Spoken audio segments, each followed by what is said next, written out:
It is like really windy today, so if you can hear my back awning like whacking itself, pretend like you can't. I really wanted to record today. Hey guys, and welcome back to the channel. So I'm sure we all know that next month there's going to be a Nintendo Direct about the Switch 2, showing us more about it, hopefully more of the games that will be coming with it, when it's even coming out, how much it's gonna be.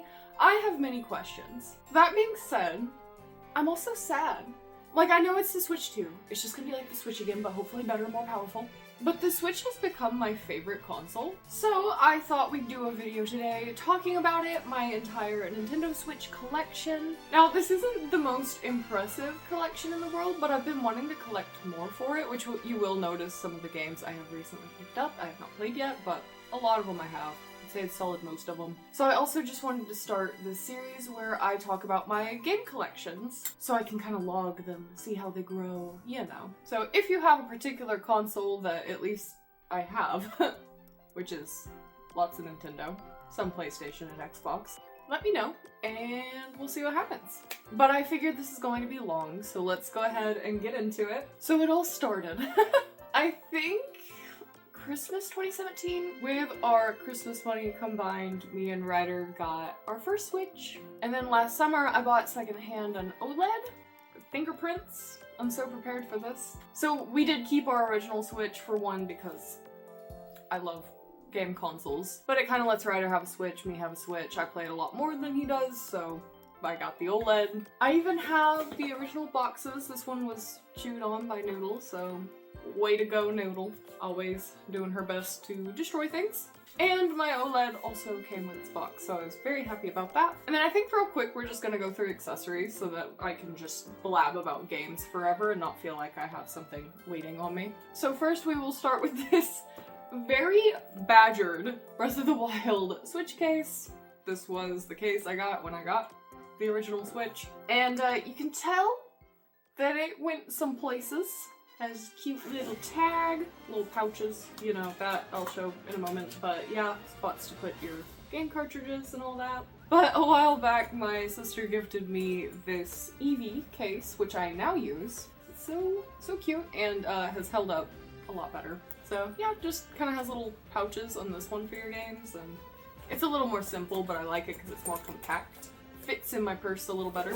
And for the original Switch, the thing that I pulled out of the case, I was like, we'll talk about that in a moment. I actually have this little Skyrim shell.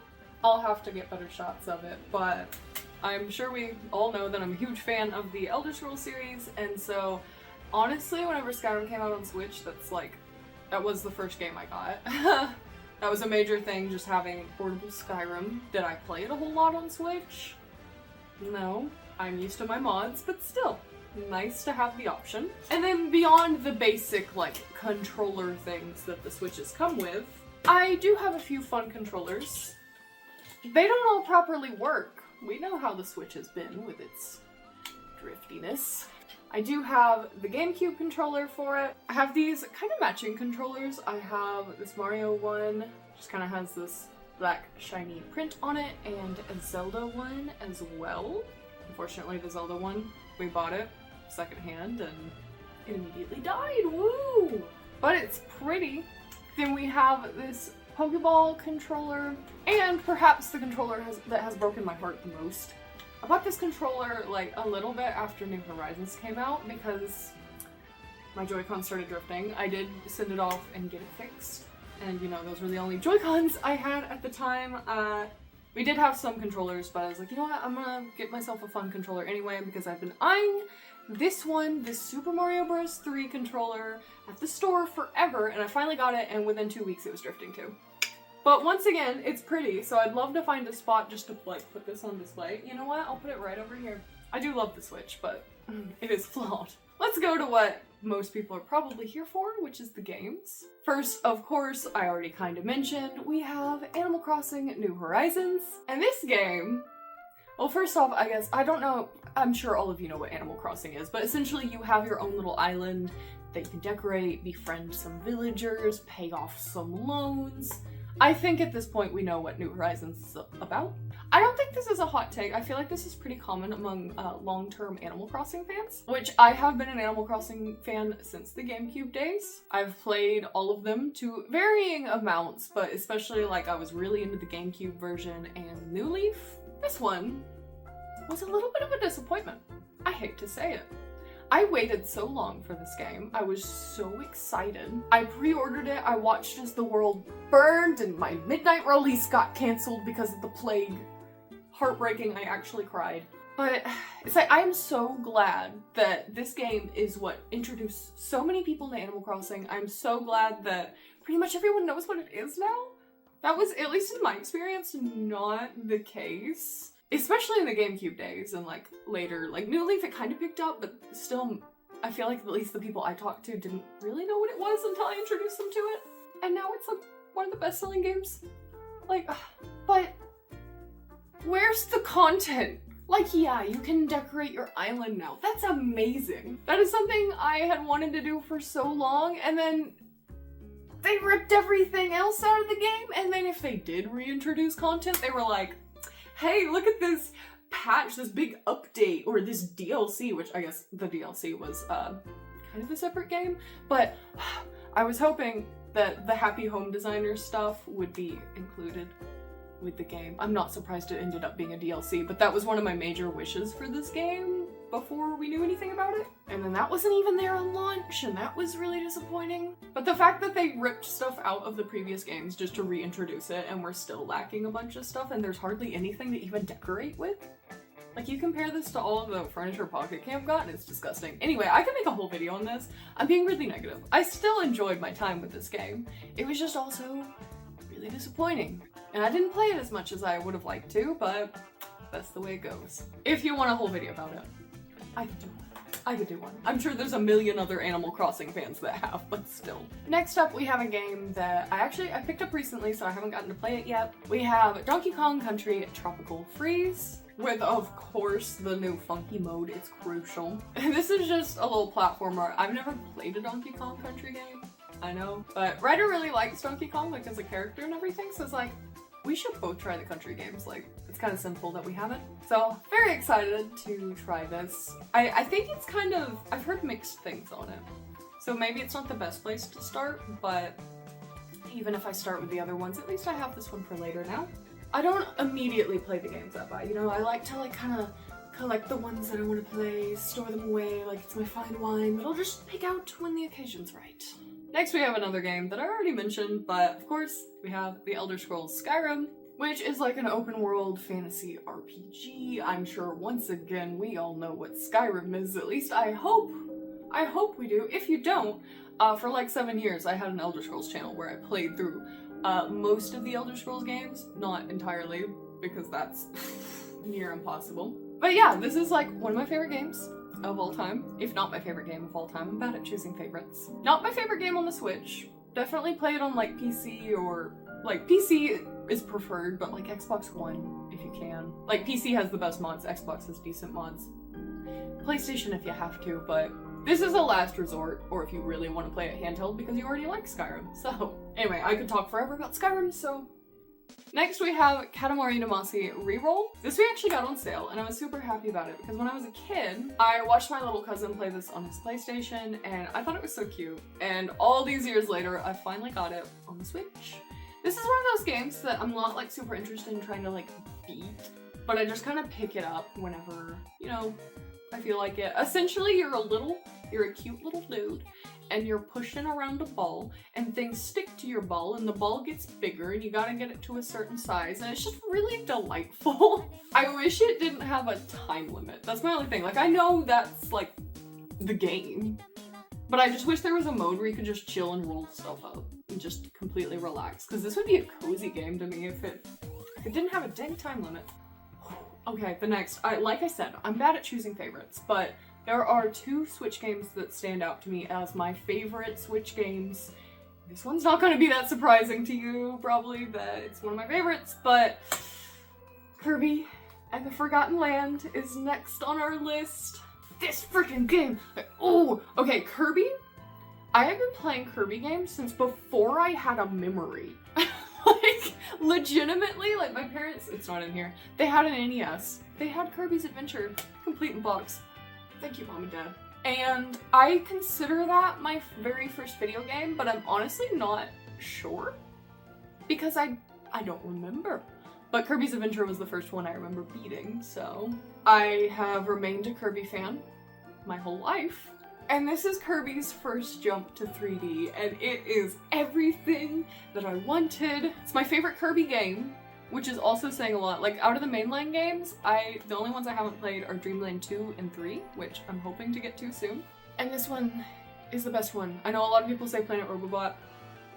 For me, it's this one. It is a 3D platformer where you are a fun little dude that eats stuff and gains their abilities.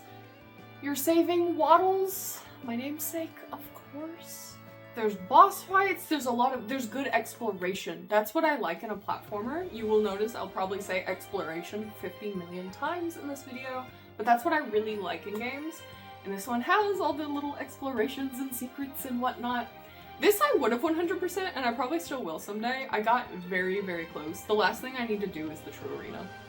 You know how it is. I haven't even tried. I just was like, that seems intimidating. No thank you, I don't want to be stressed out today, and I have still remained not wanting to be stressed out. So if you've never played a Kirby game before, start with this one. It's not your standard Kirby game because this is the first like actual proper 3D platformer one. I can make a whole video on this too. I should start just doing like me blabbing about game videos, to be honest, but which I might be working on one. But I don't know, it's hard writing a script. Anyway, if you've never played a Kirby game, this is definitely a solid one to pick up. So is the next one, yes, had to make sure, that I'm about to talk about, but okay, I gotta put it away or I'm gonna just talk about Kirby forever, which I'm about to talk about Kirby some more because the next game is Kirby's Return to Dreamland Deluxe, which I did mention in a recent, like, gaming pickup video that I hadn't played this before. I know. Fake Kirby fan, apparently. I can explain. I just wasn't, like... In the Wii days, I had a Wii. I had games for my Wii, but I was definitely one of those people that was like, oh, it's like a bunch of shovelware beyond, like, Galaxy and, like, Mario Kart, stuff like that. And I don't even know that I knew about this. I don't remember when it popped up on my radar, but I was more into my Nintendo DS and my Xbox 360 at the time. And this evaded me until recently, and I have played through it. I've not 100% it yet because it is one of those games that you kind of have to play through it again to 100% it, and I'd like to give it some time in between. Maybe. I've actually already been thinking about playing it again because it was really fun. This is another Kirby game that if you've never played a Kirby game, play this one. This one's definitely more standard to Kirby games. It is 2D. It's the same thing. It's the platformer. You eat things, you gain their abilities, you fight stuff. This one has a lot of fighting. It's more about fighting than exploration, I would say. I feel like one of the, like the main collectible that you get are these like gears, and I feel like I was able to get most of those really easy, just my first run through of a level. So maybe not like the best like puzzles and secrets in this one, but it's still really, really good. And the in-game stuff, I don't want to spoil anything. And this might be the game that, you know, I'm making a video over potentially, but so I'll talk about it more hopefully later. But the epilogue, so much fun. I had so much fun with it. And it has amazing mini games. Like honestly, like I got to World 2 and was like, you know what, I'm gonna try the mini games. And there's so many in this game. Like I think it's the most out of any Kirby game.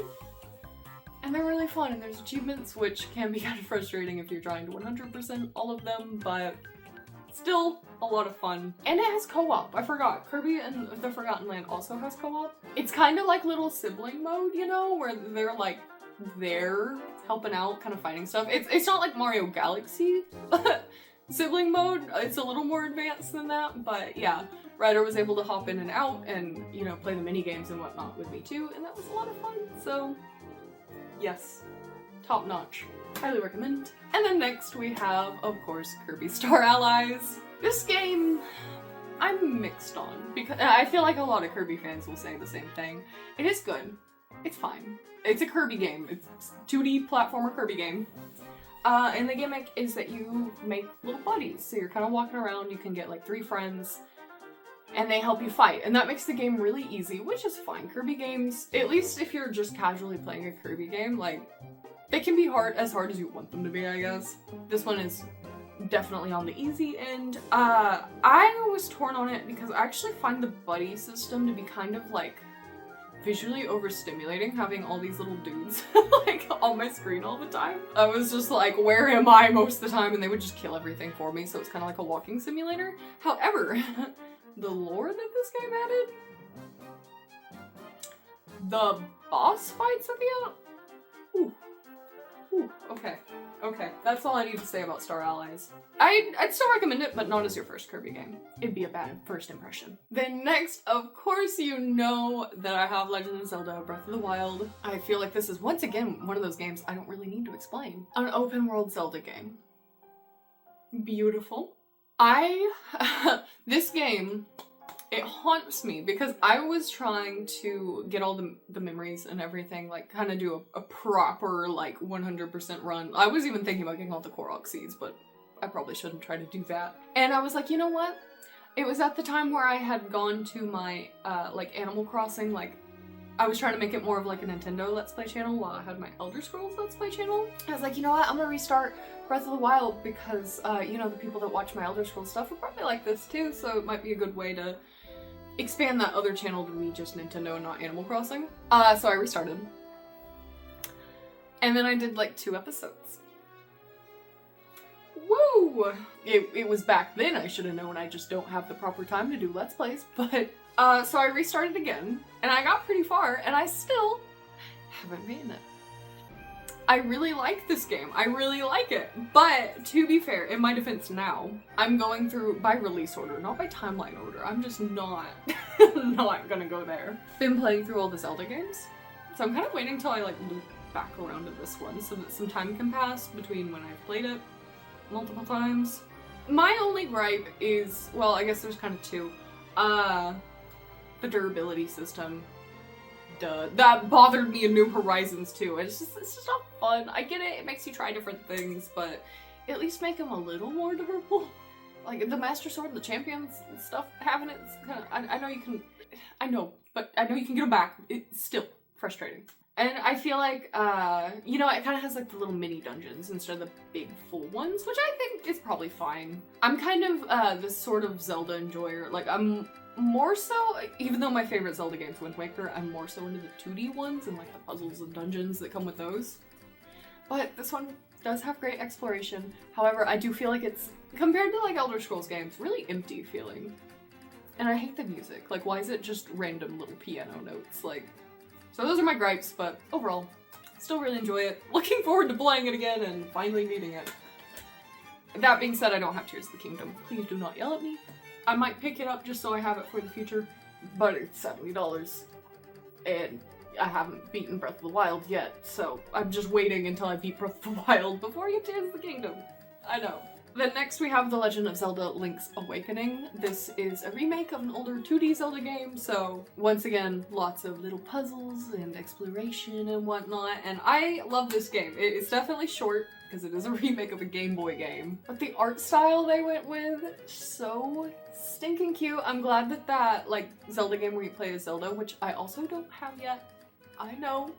We were moving, we bought a house around when that came out, so I just haven't picked it up yet. I really want to though, because it looks good, but yeah. I'm glad they stuck with that style, because I really like this for the 2D Zeldas. I think it's a good direction. I had a good time with it. Not my favorite 2D Zelda, but glad it exists. I just wish it was a little longer, but I understand why it's not. But for the price should have been cheaper. Next, we're still talking about Zelda, but this is actually the game I got for free in that buy 2 get 1 free sale that my game store was doing recently, and that is The Legend of Zelda Skyward Sword. And as with Kirby's Return to Dreamland, I did not play this.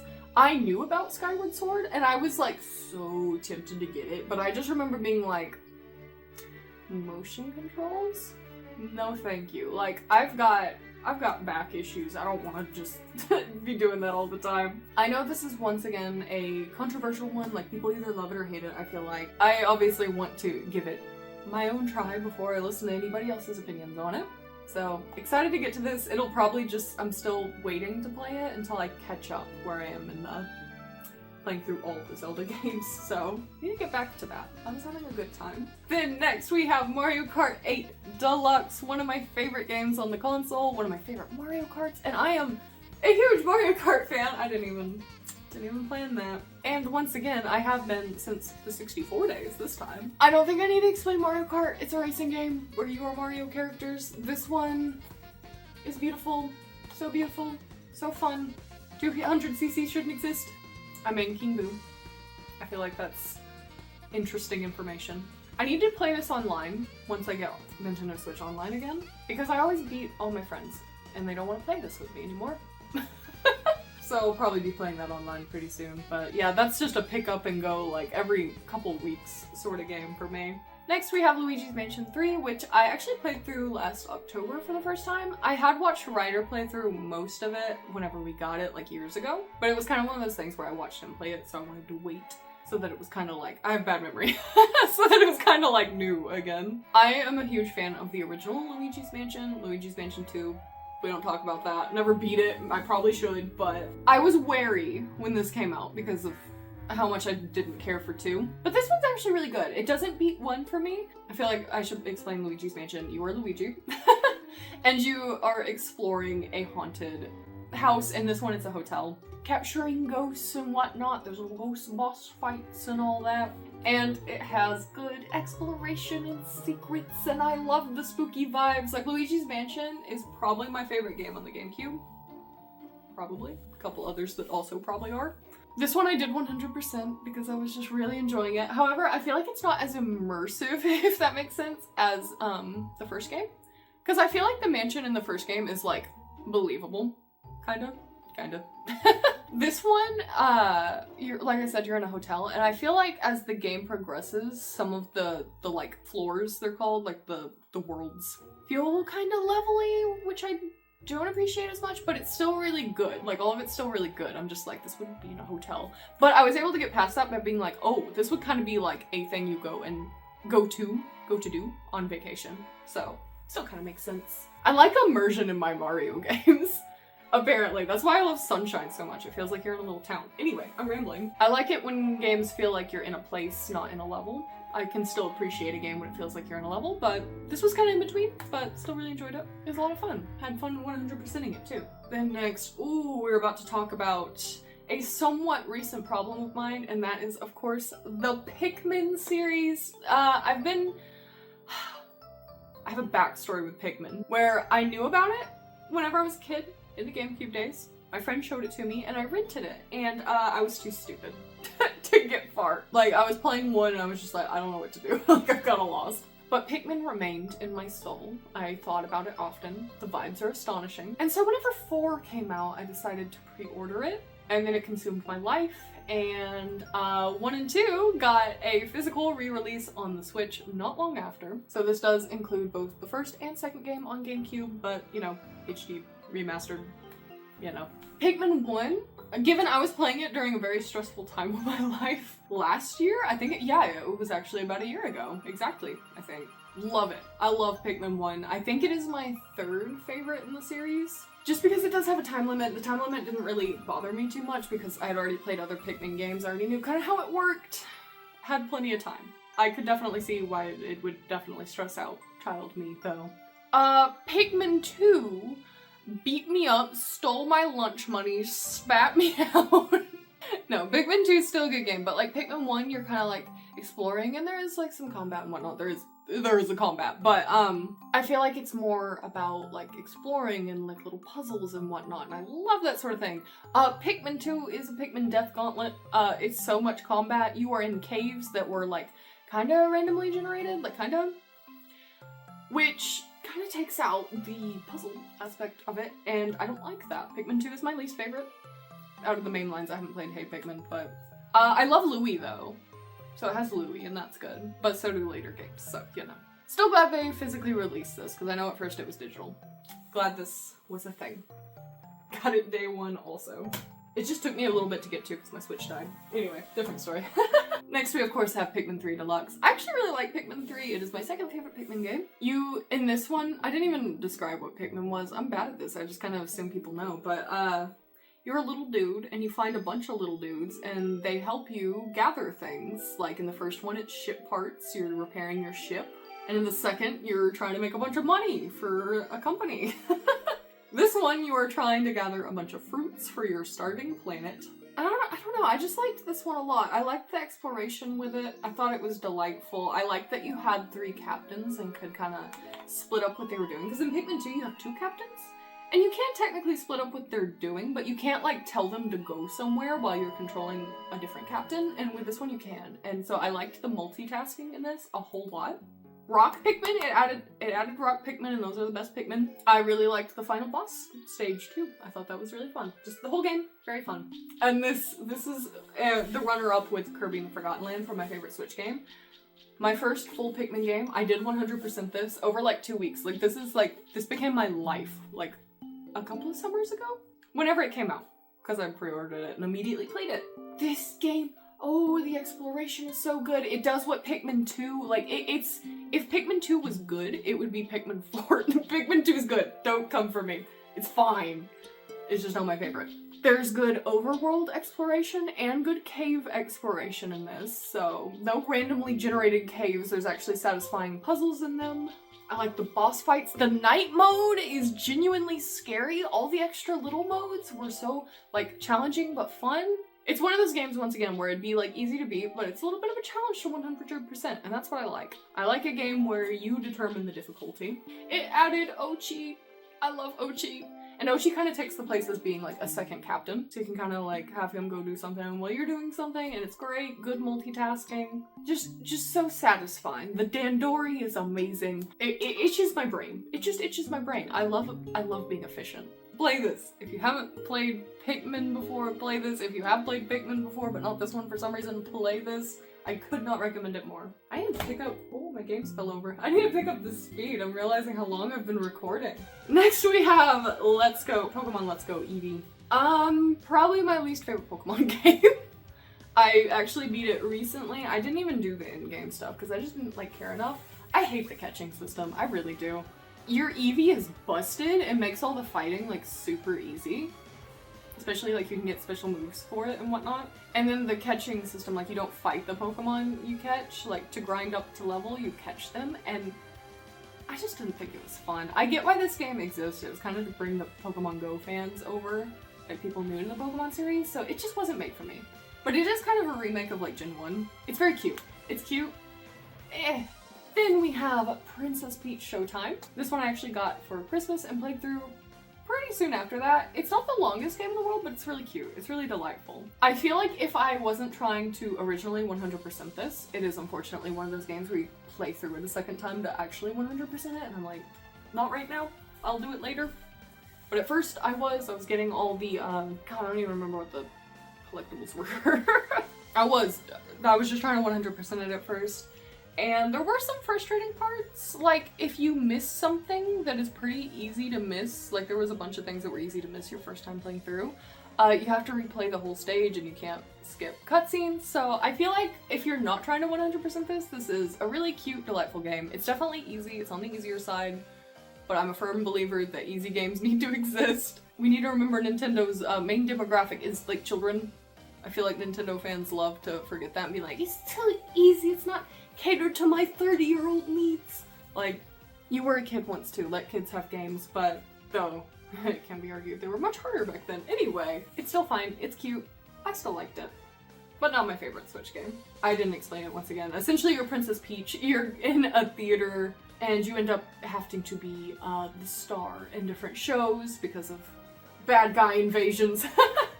So you take different roles, like there's different costumes, and that changes how Peach controls. Or at least the things she can do. But yeah, I thought it was fun. I thought it was creative. I liked it.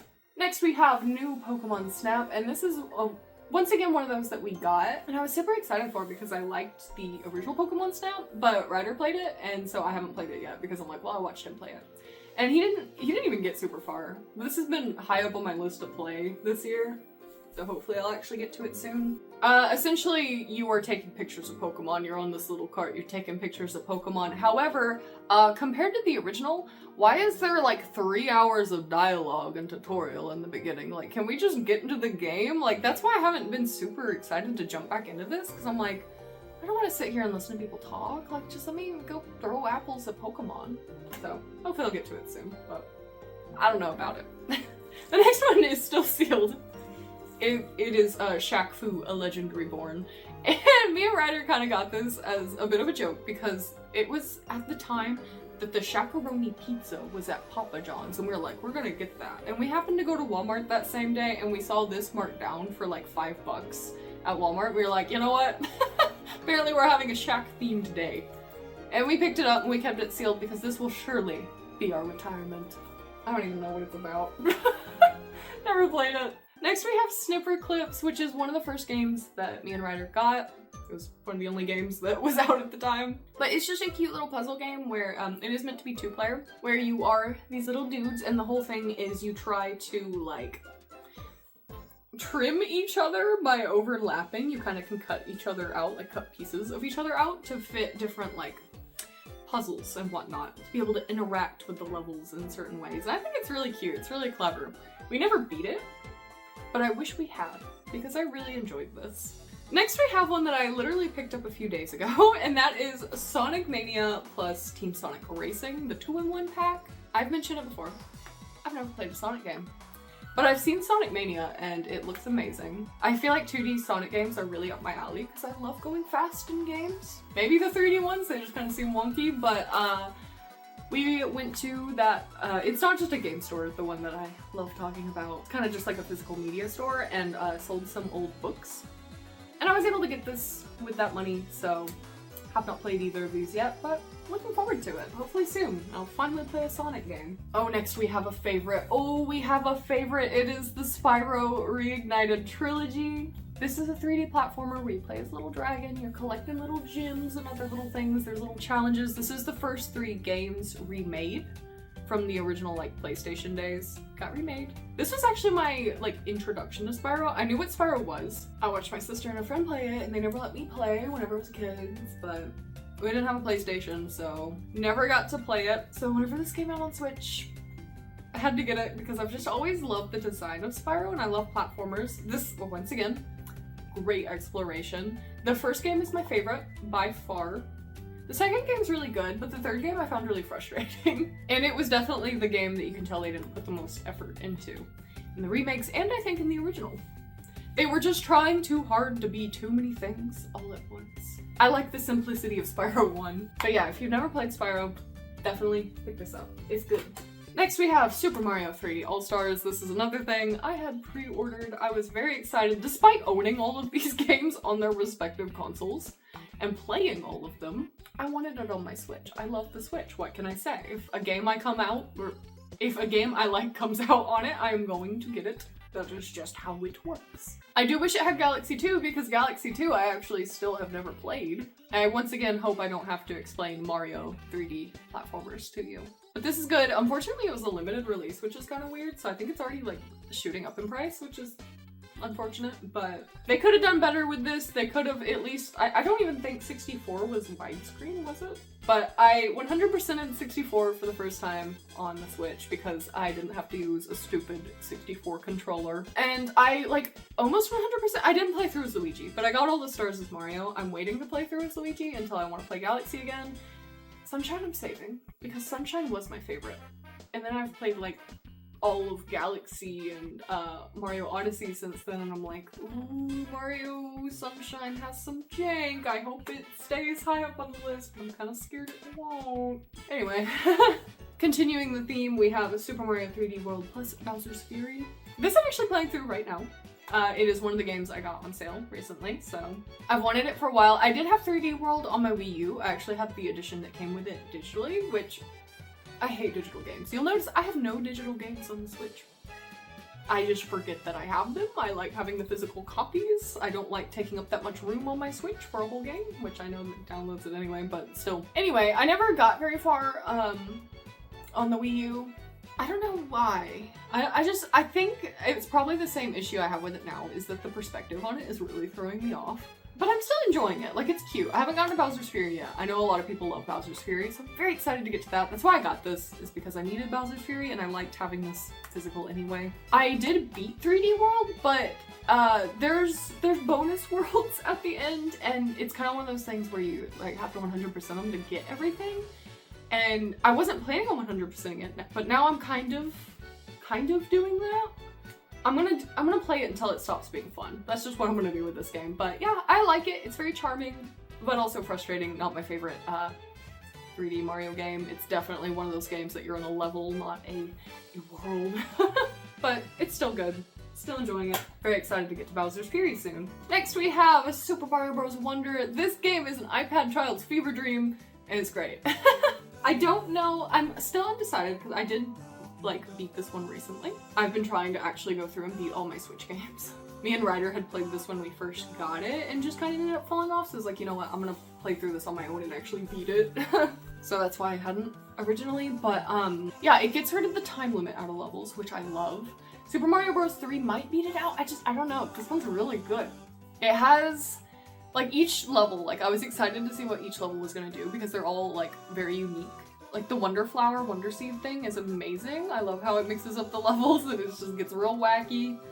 Love the stupid, like, well, that just happened flowers. So yeah, I really liked it. I really liked it.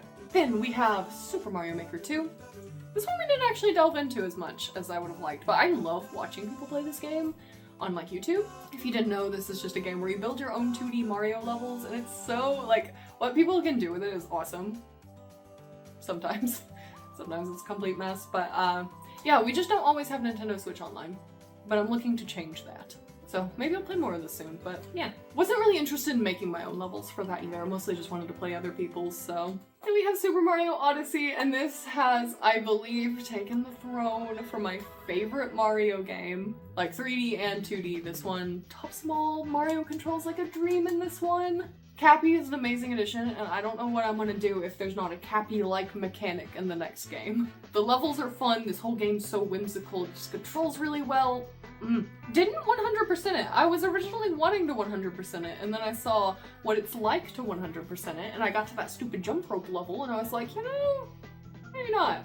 But I think this is one that I'm going to come back to. Because it was another one of those that whenever we first got it, I watched Ryder play it, so I didn't get to it right away. But I've played it now, and I think this is going to be a frequent return pickup.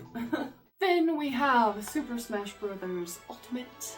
Of course, top tier Smash Bros. Game. Once again, fighting game, your Nintendo characters, but also some third parties. They've got a lot of collaboration in this game. I'm not like the biggest Smash Bros. Fan in the world. Like, once again, this is my childhood copy of Smash Bros. I have been into it since the 64, but I'm not like sweaty or competitive with it. Just casual, you know, just have fun with my friends every now and then with it, and this definitely fulfills that. Me and Ryder were actually playing this on New Year's Eve and had the best time. I just feel like it's a lot more fun when you're just there to goof around than, you know? Ryder was a little bit more into this than I was. He actually beat the, like, campaign. I played a little bit of it, but never ended up beating it, so. But I probably won't. This is one of those games I just like to pick up every now and then and have some fun with, so. I am a Kirby main, to no one's surprise. People like to be weird about that and rude, but I'm like, I'm a Kirby main since the 64 days? If Kirby is so easy and like, ooh, boo-boo baby girl character, like, if he's so easy, why don't you play him and kick everyone's butt, huh? Which he is an easier character, but like, be smart about it. Like, why you gotta be a sweaty character? Who are you trying to prove stuff to, huh? I like Kirby and I like playing Luigi. Those are my favorites. And they're also two of my top favorite characters of all time, so you know. Lastly, we have Unravel 2. For our PS4, we actually have the first Unravel game, and I watched Ryder play it a long time ago, and it was so cute, so delightful. And Unravel 2 made it where 2 people could play. And it was so happy. It is a platformer game. It's like a little indie platformer where you're this little yarn guy and you can shoot a string and, you know, solve different puzzles and whatnot with it. Lots of fun. Had a great time playing this with him. No idea what they were trying to tell with the story though. The story was very weird, but yeah, still recommend it if you would like a 2-player game to play through with someone. That's a good one. But yeah, I've been rambling for an hour. Oops. I just love the Nintendo Switch. I hope I can edit this down. So yeah, we'll keep this outro short. I hope you enjoyed it. If you did, give it a like. I'll see you guys in the next video. Bye bye.